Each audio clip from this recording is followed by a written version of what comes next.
à l'instant précis où votre cœur cessera de battre, où votre dernier souffle quittera vos lèvres et où vos yeux se fermeront pour la dernière fois sur ce monde, une réalité stupéfiante vous attend. Certains défunts, dans leur tombe, reconnaissent immédiatement les voix de leurs proches qui pleurent au-dessus d'eux. Ils entendent leurs pas s'éloigner sur la terre fraîchement retournée. Et ils peuvent même voir les visages de ceux qui les visitent. Mais d'autres, dans l'obscurité de leur demeure éternelle, sont plongés dans un isolement si absolu qu'ils ne perçoivent rien de ce monde qu'ils viennent de quitter. Pourquoi cette différence terrifiante? Qu'est-ce qui détermine si vous entendrez les prières de vos enfants ou si vous serez coupé d'eux à jamais? Ce que vous allez découvrir aujourd'hui changera votre perception de la mort et peut-être même votre façon de vivre. Avant de lever le voile sur ces mystères qui séparent notre monde de l'au-delà, prenez un moment pour vous abonner à cette chaîne et partagez cette vidéo avec ceux que vous aimez. Car ce savoir pourrait transformer leur éternité, et chaque partage est une graine de lumière plantée dans un cœur qui cherche la vérité. Maintenant, préparez-vous à un voyage au-delà du voile, là où peu osent regarder. Dans les profondeurs des enseignements prophétiques et des versets coraniques se cache une vérité que beaucoup ignorent ou préfèrent oublier. La mort n'est pas une extinction, mais une transition. Ce n'est pas la fin de la conscience, mais son transfert vers un autre plan d'existence. Le prophète Muhammad, que la paix et les bénédictions d'Allah soient sur lui, nous a révélé des détails extraordinaires sur ce qui se passe réellement après que l'âme quitte le corps. Et parmi ces révélations se trouve cette distinction troublante entre ceux qui restent connectés au monde des vivants et ceux qui en sont totalement coupés. Tout commence au moment précis où l'ange de la mort, Azraïl, vient saisir l'âme. Cette extraction n'est pas identique pour tous. Le prophète nous a enseigné que pour le croyant dont le cœur était pur et les actions droites, l'âme sort avec la facilité d'une goutte d'eau glissant d'une outre. Les anges de miséricorde descendent avec des linceuls de soie du paradis et des parfums du musc céleste. Ils enveloppent l'âme dans cette douceur divine et elle monte vers les cieux dans une ascension glorieuse où chaque porte s'ouvre devant elle, où chaque ange qu'elle rencontre demande « Quelle est cette bonne âme ?» Et on lui répond par le plus beau des noms que cette personne portait sur terre. Mais pour celui dont le cœur était noirci par les péchés, dont la vie était une succession de désobéissance et de négligence, l'extraction de l'âme ressemble au retrait de brochettes de fer enfoncées dans de la laine mouillée. L'âme s'accroche au corps, refusant de partir, sachant ce qui l'attend. Les anges de châtiment descendent avec des linceuls de feu et l'odeur la plus répugnante. Ils arrachent l'âme avec violence, et lorsqu'elle monte vers les cieux, chaque porte se ferme devant elle, la rejetant vers les profondeurs. C'est dans ces premiers instants après la mort que commence la séparation entre deux catégories de défunts. Le prophète a déclaré dans un hadith authentique que le mort entend les pas de ceux qui s'éloignent de sa tombe après l'enterrement. Il les entend marcher, il perçoit leurs murmures, il saisit leur tristesse. Cette révélation nous vient d'un événement précis. Après la bataille de Badr, le prophète s'est tenu au-dessus du puits où avaient été jetés les corps des polythéistes vaincus, et il les a appelés par leur nom un par un, leur disant « Avez-vous trouvé vrai ce que votre Seigneur vous avait promis? Moi, j'ai trouvé vrai ce que mon Seigneur m'avait promis. » Omar ibn al-Khattab, qu'Allah soit satisfait de lui, troublé par cette scène, demanda « Ô messager d'Allah, comment peuvent-ils t'entendre alors qu'ils sont morts ?» Et la réponse du prophète fut claire et définitive. « Par celui qui détient mon âme dans sa main, vous ne les entendez pas mieux qu'ils ne m'entendent, mais ils ne peuvent pas répondre. » Cette déclaration prophétique établit un principe fondamental. Les morts possèdent une forme de perception, mais cette perception varie selon leur état spirituel et leur destination finale. Les savants de l'islam ont médité pendant des siècles sur cette question délicate, et de leurs réflexions émergent des compréhensions profondes. L'imam Ibn al-Qayyim, dans son ouvrage magistral Kitab ar-Ruh, explique que les âmes dans le barzakh, cet espace intermédiaire entre la mort et la résurrection, ne sont pas toutes dans le même état. Certaines jouissent d'une liberté relative, voyageant dans les jardins du paradis, visitant les demeures qui leur sont préparées, tandis que d'autres sont emprisonnées, enchaînées, tourmentées dans leur tombe même. Cette différence de traitement n'est pas arbitraire ou injuste. Elle découle directement de la vie que chacun a menée sur terre. Le Coran nous dit dans la sourate Ghafir le feu auquel ils sont exposés matin et soir. Et le jour où l'heure arrivera, on dira « Faites entrer les gens de Pharaon au plus dur du châtiment ». Ce verset révèle que certains morts subissent un châtiment immédiat dans leur tombe, une punition qui commence dès l'enterrement et se poursuit jusqu'au jour de la résurrection. Le prophète nous a décrit le tourment de la tombe dans des termes qui font frémir les cœurs. Il a dit que la tombe est soit un jardin parmi les jardins du paradis, soit une fosse parmi les fosses de l'enfer. Pour celui qui subit le châtiment de la tombe, son monde se réduit à une obscurité étouffante, à une pression qui écrase ses côtes, à des visions terrifiantes de son sort à venir. Comment un tel être pourrait-il percevoir les prières de ses proches ou reconnaître leur voix? Il est trop absorbé par sa propre souffrance, trop consumé par le regret et la terreur pour avoir conscience de quoi que ce soit d'autre. Les deux anges, Munkar et Nakir, viennent interroger chaque mort dans sa tombe. Leur apparence est effrayante. Noirs, aux yeux bleus perçants, leur voix tonne comme le fracas du tonnerre. Ils posent 3 questions essentielles qui déterminent le sort immédiat du défunt. Pour le croyant sincère, ces questions sont faciles. Les réponses coulent naturellement de son âme, comme une source fraîche. Sa tombe s'élargit alors aussi loin que sa vue peut porter. Une lumière céleste l'illumine, et une porte s'ouvre sur le paradis, à travers laquelle lui parviennent les parfums et les brises du jardin éternel. Mais pour le mécréant, l'hypocrite ou le grand pécheur, ces questions deviennent un supplice. Sa langue se noue, son esprit s'embrouille, il bégaye. Je ne sais pas, j'entendais les gens dire quelque chose et je le répétais. C'est alors que commence le véritable tourment. Un ange aveugle et sourd-muet lui est assigné, portant une massue de fer si lourde qu'une montagne ne pourrait la soulever. Il le frappe d'un coup qui le réduit en poussière, puis Allah le ramène à la vie pour qu'il soit frappé à nouveau. Et ce cycle se répète. Son cri de douleur est entendu par toutes les créatures, sauf les humains et les djinns. Dans cet état de tourment constant, comment un tel mort pourrait-il être conscient des visites de ses proches? Comment pourrait-il reconnaître la voix de son fils récitant le Coran près de sa tombe? Ou sentir les larmes de sa femme tomber sur la terre qui le recouvre? Il est piégé dans un cauchemar dont il ne peut s'échapper, une réalité alternative où seule existe sa punition. À l'inverse, le croyant dans sa tombe vit une expérience radicalement différente. Le prophète nous a informé que l'âme du martyr, par exemple, réside dans le jabot d'oiseaux verts qui volent librement dans le paradis, se nourrissant de ses fruits et se reposant dans des lampes suspendues au trône divin. Ces âmes bénies jouissent d'une liberté et d'une conscience élargie. Elles peuvent percevoir ce qui se passe dans le monde des vivants, recevoir les salutations qui leur sont adressées, et même ressentir la joie lorsque leurs proches font des actes de charité en leur nom.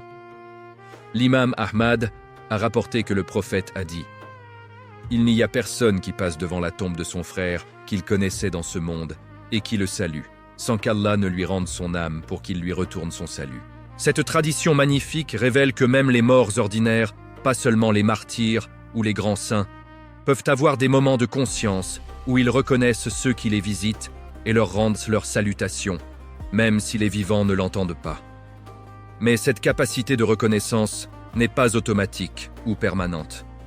Elle dépend de l'état spirituel du défunt et du moment où il est visité. Les savants expliquent que le vendredi, jour béni de la semaine, les morts reçoivent une attention particulière de la miséricorde divine. Certains rapports indiquent que les âmes des croyants reviennent vers leur tombe le vendredi et peuvent percevoir qui les visite et qui prie pour eux. C'est pourquoi nos pieux prédécesseurs recommandèrent de visiter les tombes le vendredi et d'intensifier les prières pour les défunts ce jour-là. Il existe aussi une hiérarchie parmi les morts croyants. Les prophètes occupent le rang le plus élevé et leur état dans le barzakh est incomparable. Le prophète Muhammad, dans sa tombe bénie à Médine, est vivant d'une vie que nous ne comprenons pas pleinement. Il reçoit les salutations de sa communauté, répond à chaque salutation et prie pour ceux qui prient sur lui. Les savants rapportent qu'il ait présenté les actions de sa communauté, il se réjouit des bonnes actions et s'attriste des mauvaises. Après les prophètes viennent les martyrs, dont le Coran affirme explicitement dans la sourate Ali Imran « Ne pensez pas que ceux qui ont été tués dans le sentier d'Allah sont morts, au contraire, ils sont vivants auprès de leur Seigneur, bien pourvus. » Ces âmes bénies ne connaissent pas le tourment de la tombe, ni l'interrogatoire des anges. Elles passent directement au paradis, jouissant de ses délices, attendant avec impatience le jour de la résurrection pour recevoir leur corps glorifié. Puis viennent les croyants ordinaires, dont le sort varie selon leurs actes. Ceux dont les bonnes actions surpassent largement les mauvaises jouissent d'un repos paisible, d'une tombe spacieuse et lumineuse, d'une attente sereine de la résurrection. Ils peuvent avoir des moments de conscience du monde extérieur, particulièrement lorsque leurs proches les visitent ou font des invocations pour eux. Mais ceux dont le registre est mitigé, qui portent des péchés non pardonnés, peuvent alterner entre des moments de repos et des moments de châtiment, entre la conscience et l'inconscience. Une des révélations les plus touchantes concernant la relation entre les morts et les vivants nous vient du hadith, où le prophète affirme que les morts reçoivent les bonnes actions faites en leur nom comme des cadeaux. Lorsque vous donnez une charité pour votre parent décédé, lorsque vous accomplissez le pèlerinage en son nom, lorsque vous récitez le Coran et dédiez la récompense à son âme, ces actes lui parviennent comme des cadeaux lumineux qui illuminent sa tombe et allègent son fardeau. Le mort conscient de ses dons éprouve une gratitude immense envers ceux qui se souviennent de lui, tandis que le mort emprisonné dans le châtiment n'a même pas conscience de ses tentatives de ses proches pour alléger sa peine. Il y a aussi la question troublante des rêves, où nous voyons nos proches décédés. Les savants expliquent que ces rêves peuvent être de 3 types. Des rêves véridiques, où l'âme du défunt visite réellement le vivant pour transmettre un message ou demander quelque chose, des rêves qui viennent de notre propre subconscient, reflétant notre deuil ou nos souvenirs, et des rêves envoyés par les démons pour nous tromper ou nous attrister. Les rêves véridiques sont plus fréquents lorsque le défunt était vertueux et que le vivant qui rêve est lui-même pieux, car les âmes pures se reconnaissent et peuvent communiquer à travers le voile du barzakh. L'imam Ibn Taymiyyah rapporte des cas authentiques où des morts sont apparus en rêve à leurs proches pour demander qu'une dette soit payée, qu'une injustice soit réparée ou qu'une charité soit donnée en leur nom. Ces apparitions ne sont possibles que pour les âmes qui jouissent d'une certaine liberté dans le barzakh, pas pour celles qui sont enchaînées dans le châtiment. Cela confirme encore une fois que tous les morts ne sont pas dans le même état de conscience ou de capacité d'interaction avec le monde des vivants. Il existe également des récits authentiques de compagnons qui ont entendu les morts parler. Lors d'une bataille, un compagnon est passé près d'une tombe fraîchement creusée et a entendu le mort à l'intérieur crier de douleur sous les coups du châtiment. Terrifié, il est allé voir le prophète qui a confirmé que certaines personnes entendent effectivement le châtiment de la tombe et que c'est un signe pour les vivants afin qu'ils se préparent pour leur propre mort. La sagesse divine derrière cette variation dans l'état des morts est profonde. Si tous les morts pouvaient communiquer librement avec les vivants, révélant les détails de l'au-delà et confirmant la vérité de l'islam, alors la foi perdrait son mérite. Croire en l'invisible, avoir confiance en la promesse divine sans preuve tangible, c'est l'essence même de l'épreuve de cette vie. Mais Allah, dans sa miséricorde, nous donne des indices, des signes, des aperçus, juste assez pour renforcer la foi de ceux qui sont déjà croyants et pour laisser une chance à ceux qui doutent encore. Le tourment de la tombe et les délices qui peuvent s'y trouver sont réels et physiques, même si nous ne les voyons pas. Le prophète est passé un jour près de 2 tombes et a dit « Ils sont en train d'être châtiés, et ils ne sont pas châtiés pour quelque chose de grave. » Puis il a expliqué « L'un ne se protégeait pas des éclaboussures d'urine, et l'autre propageait la médisance. Il a planté 2 branches vertes sur leur tombe, en disant qu'elles allégeraient leur châtiment tant qu'elles resteraient fraîches. » Ce hadith nous révèle que même des péchés que nous considérons mineurs peuvent entraîner un châtiment terrible dans la tombe. Les savants déduisent de cet incident que le mort qui subit ce châtiment est totalement absorbé par sa souffrance. Comment pourrait-il reconnaître les voix de ses proches lorsque chaque instant est rempli de douleur? Comment pourrait-il se réjouir de leur visite quand il regrette amèrement chaque moment de sa vie passée? Son attention est entièrement focalisée sur son regret et sa punition, créant un isolement psychologique et spirituel absolu. À l'opposé, imaginez l'état d'un croyant sincère dans sa tombe. Le prophète nous a décrit qu'on lui apporte matin et soir sa place au paradis, qu'il voit sa future demeure éternelle, qu'il sent les parfums du jardin d'Éden. Son âme est dans un état de paix et d'anticipation joyeuse. Dans cet état de félicité, il peut percevoir les prières de ses proches comme des mélodies douces, leurs visites comme des moments de joie partagés, même s'ils ne le voient pas et ne l'entendent pas. Il y a aussi une dimension collective dans l'expérience des morts. Les savants expliquent que les âmes des croyants se rencontrent dans le barzakh, se visitent, discutent de leurs expériences terrestres et de ce qu'elles voient de leur famille laissée derrière. Anas ibn Malik a rapporté que le prophète a dit « Lorsque l'âme du croyant monte, les habitants des cieux viennent à sa rencontre avec la même joie que celle que vous éprouvez lorsque vous recevez un absent bien-aimé. Ces âmes forment une communauté spirituelle, se consolant mutuellement, attendant ensemble le jour de la résurrection. Mais les âmes des mécréants et des grands pécheurs sont isolées, chacune enfermée dans sa propre punition, incapable de trouver réconfort ou compagnie.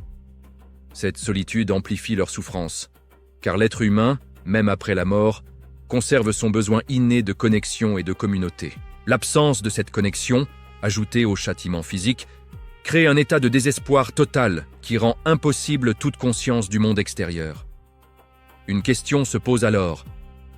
Que peuvent faire les vivants pour aider leurs proches décédés? La réponse est magnifique et pleine d'espoir. Le prophète a établi que 3 choses continuent à bénéficier aux morts après sa mort. Une charité continue qu'il a établie, une science utile qu'il a enseignée, et un enfant pieux qui prie pour lui. Ces 3 canaux permettent aux bonnes actions de continuer à affluer vers l'âme du défunt, allégeant son fardeau, illuminant sa tombe et peut-être même transformant un châtiment en miséricorde. Les invocations pour les morts sont particulièrement puissantes. Lorsque vous priez pour votre parent décédé, votre prière est portée par les anges jusqu'à lui comme un cadeau lumineux. S'il est conscient, il ressent une joie immense et une gratitude profonde. S'il est dans le châtiment, votre prière peut alléger sa peine, même temporairement. Et si Allah accepte votre invocation, elle peut complètement transformer son sort, car la miséricorde divine n'a pas de limite et peut atteindre même ceux qui semblent perdus. Le jeûne, le pèlerinage et la récitation du Coran peuvent tous être accomplis avec l'intention de transférer la récompense aux défunts. Ces actes créent un lien spirituel entre les vivants et les morts, un pont de lumière qui traverse le barzakh et apporte réconfort et bénéfice à ceux qui sont partis. C'est pourquoi nos pieux prédécesseurs étaient si assidus à faire des bonnes actions pour leurs parents décédés, comprenant que la mort ne coupe pas les liens d'amour et de devoir, mais les transforme simplement. Frères et sœurs, cette vérité sur la différence entre les morts n'est pas destinée à nous terrifier, mais à nous réveiller.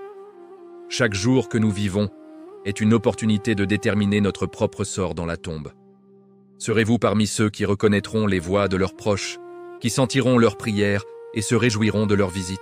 Ou serez-vous parmi ceux qui sont si engloutis dans le tourment qu'ils ne peuvent rien percevoir au-delà de leur propre souffrance?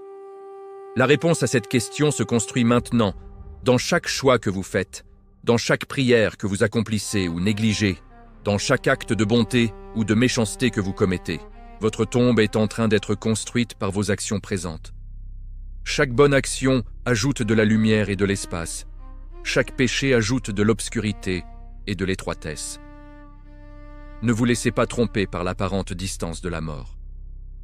Le prophète a dit que la chose la plus proche de chacun de vous est la mort. Elle peut venir à tout moment, sans avertissement, sans préparation.